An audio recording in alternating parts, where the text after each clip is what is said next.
Kia ora. So I'm sure that I know all of you, but as usual, I'm going to say my name. My name is Giulia, and I was a PhD student here. I recently finished, and today I'm going to talk about my personal experience in preparing a book proposal. This idea was initially suggested by my former PhD supervisor, and then Aref kindly reminded me about it, so I think that it could be a good thing to talk about today. And surely when I was a student, there was never a presentation like this, so I hope that you find it interesting and useful. So it's always useful to start with a disclaimer. This is just my opinion on how the book proposal is to be done, and especially this is just my personal experience. I'm not an expert in this, and I'm sure you can find other people to talk with, and that can help you with the book proposal and things like this. But just so you know that this is what I've done for my book proposal. So before starting, the first thing to do is, of course, making a decision. So deciding to publish the way in which you want to publish your thesis, and you have different options. As you surely know, you can publish papers, you can publish a book, or you can publish a combination of the two. For me, I decided to try to make my thesis as a book fairly recently, fairly at the beginning of the thesis, of the process. In fact, already in my first year, I already thought about it, and I already kind of decided that that's what I wanted to do. So whatever you are in your PhD project, it's a good time to think, in my opinion, if you want to do a book or not. So the second thing to do is talk with the expert. I talked with my supervisor. She had experience publishing book, and she was very useful to letting me know how the process goes and giving me great suggestion where to start from. So if you do have a supervisor there, you have a good relationship with them, and especially if you've been talking about academic stuff, academic career and publication and things like this, definitely talk with them, especially because every sub-discipline could have different rules that I don't know. I only know about my specific topic. And then, of course, we are researchers, so what we do is research. And the third thing that I did was to look on the internet and look into publishers' website and what type of book they publish and what type of material they wanted in their book proposal and things like this. So, of course, looking for a publisher. I listed there a few of the publishers that I approached, and these are just the ones that I remember, but I'm sure that there are many others that I approached, and I just cannot remember at the moment. And the first four are just really general or famous publisher, in my opinion. So I approached them just because I know that Oxford and Cambridge University Press are famous, and they publish books in a lot of areas. The other two are more subject specific, and I'm sure that you'll be able to find a publisher that publish in your specific subject area. And the way in which I found them, it was going through my bibliography in my thesis and looking at all the books that I have ever cited and see what publisher published them. And that gave me a little bit of a sense what was their interest. How does a book proposal look like? I think that when you do identify the publisher that you're interested with, they will have guidelines, they will even have a specific application form, or anyway, they will let you know what they want. But in general, I'm sure that most of them will have similar things. And surely they will want a CV, so they want to know where did you study, what other publication you have, and things like this. Then a synopsis, so a brief description of your book. And so a brief description of what you're planning to talk about and what's the research about. And I think that the synopsis, it's really the very first page. And to me, it's a good occasion to sell the book, to give a selling pitch.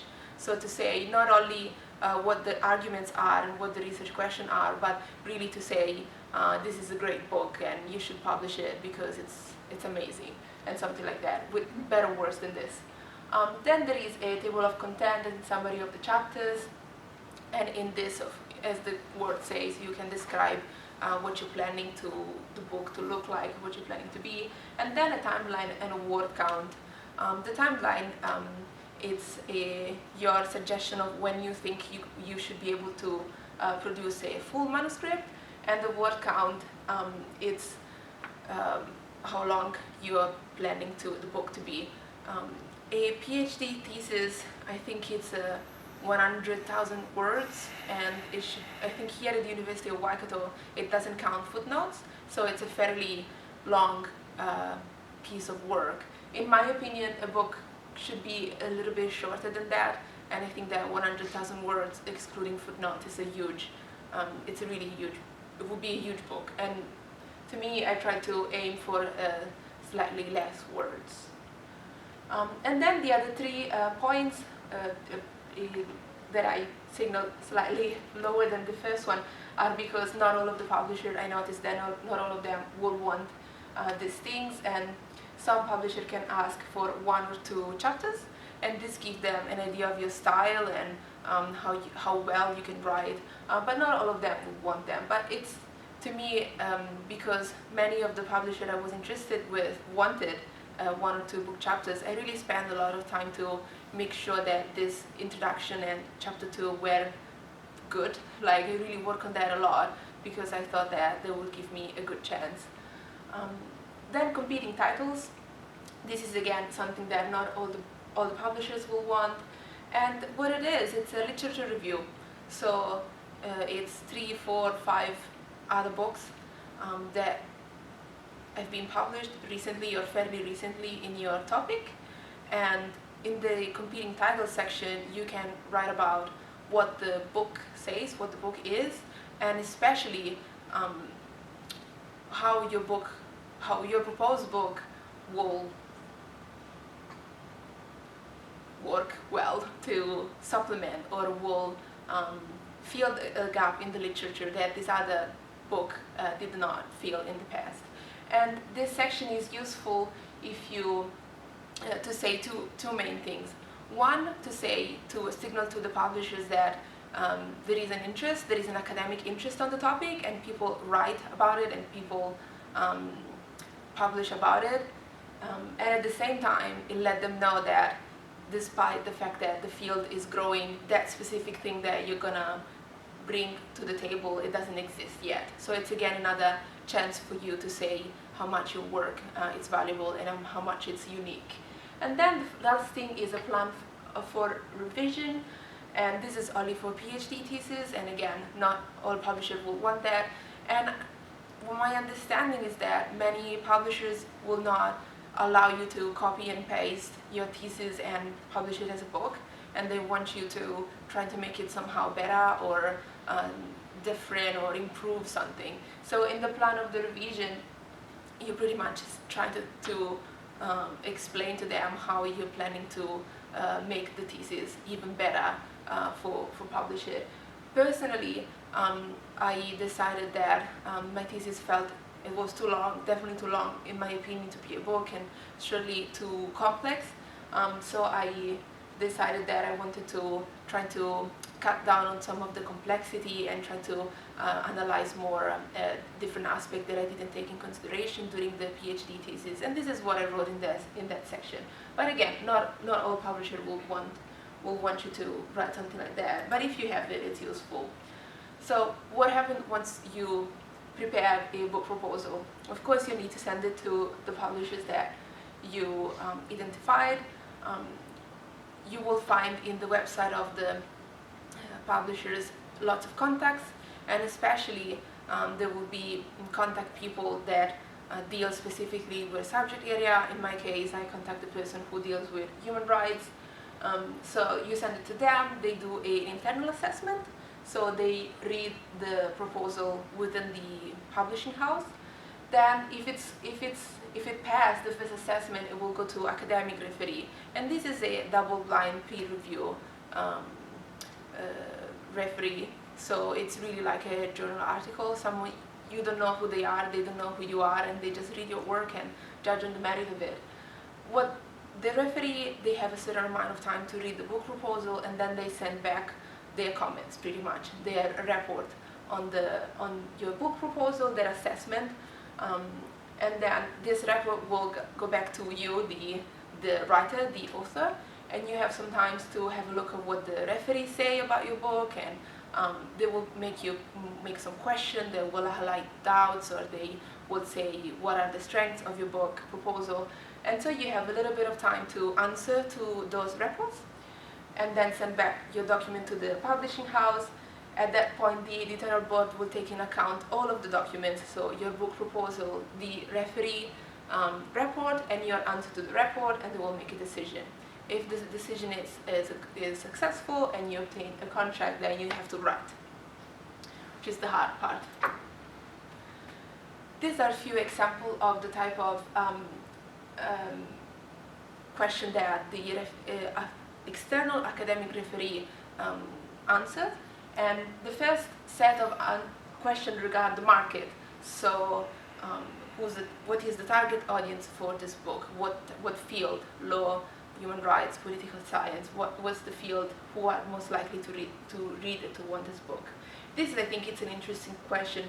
Is the interest for the topic increasing or declining? So again, your ability to say how much the topic is interesting in the book proposal, I think it's important because it is something that is definitely taken into account. And then other question like, would you recommend this book to your library, or would you use this book for teaching? So really, I think that the publisher trying to understand how much they can sell the book. And then the other set of questions regards the merit of the book itself. So what are the strengths, what are the weaknesses of the book? Are there some parts, some ideas that are missing, some chapters that are too redundant? How's the style? And then there is one fundamental question: would you recommend the book to be published? And there are three options: yes, no, or yes with a revision. And this I would like to give you some example of the type of comments that I had and how I handled them. Of course, there was positive comments as well, but there was also some doubt or some question about what I wrote in my book proposal. And one that made me laugh a lot and still make me laugh a little bit is all the reviewers said, terrible title. So they really, really didn't like the title and they wanted me to change it. So I replied, both reviewers highlight the weakness of the title, appreciate the reviewer's suggestion, blah, blah, blah. I'm willing to adopt something along those lines for the final title. So they highlighted they expressed a doubt, they highlighted a weakness, and I just said, okay, do whatever. Like, there's not much reasonable else to do. Just, okay, if you want to change it, let's change it. So sometimes it's just a good thing to say, okay, let's do what you want. And another example, the reviewer said, a few more examples might help understanding of undergraduates. And I answered, the chapters that discuss the empirical work have more examples. So this is to say that the reviewer, again, poked a hole in my book proposal, but I don't think that all the time you necessarily have to do what they say. You can simply try to defend your position and state your case. And in this case, I said, there are examples. You cannot see it in the book proposal, but I'm assuring you that there are. I will guess that helped because I didn't have any other comment regarding examples or things like this. So this is more or less what I wanted to say. I hope I didn't forget anything, and if there are burning questions, I'm happy to take it. Yes, please.